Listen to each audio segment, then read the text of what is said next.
بسم الله الرحمن الرحيم تبارك الذي بيده الملك وهو على كل شيء قدير الذي خلق الموت والحياة ليبلوكم أيكم أحسن عملا وهو العزيز الغفور الذي خلق 7 سماوات طباقا ما ترى في خلق الرحمن من تفاوت فارجع البصر هل ترى من فطور ثم ارجع البصر كرتين ينقلب إليك البصر خاسئا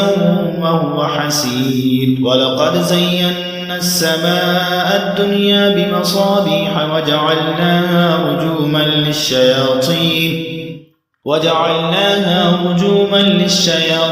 وأعتدنا لهم عذاب السعير وللذين كفروا بربهم عذاب جهنم وبئس المصير إذا ألقوا فيها سمعوا لها شهيقا وهي تفور تكاد تميز من الغيظ كلما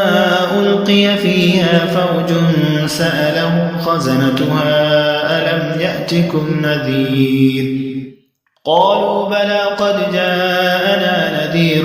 فكذبنا وقلنا ما نزل الله من شيء إن أنتم إلا في ضلال كبير وقالوا لو كنا نسمع أو نعقل ما كنا في أصحاب السعير فاعترفوا بذنبهم فسحقا لأصحاب السعير إن الذين يخشون ربهم بالغيب لهم مغفرة وأجر كبير وأسروا قولكم أو اجهروا به إنه عليم بذات الصدور ألا يعلم من خلق وهو اللطيف الخبير والذي جعل لكم الأرض ظلولا فامشوا في مناكبها وكلوا من رزقه وإليه النشور أأمنتم من في السماء أن يخسف بكم الأرض فإذا هي تمور أم أمنتم من في السماء أن يرسل عليكم حاصبا فستعلمون كيف نذير ولقد كذب الذين من قبلهم فكيف كان نكير أولم يروا إلى الطير فوقهم صافات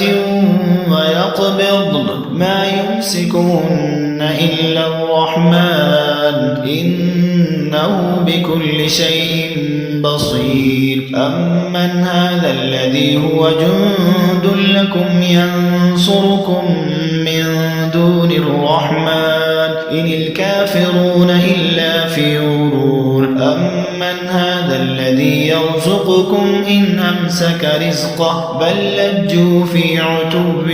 ونفور أفمن يمشي مكبا على وجهه أهدى أمن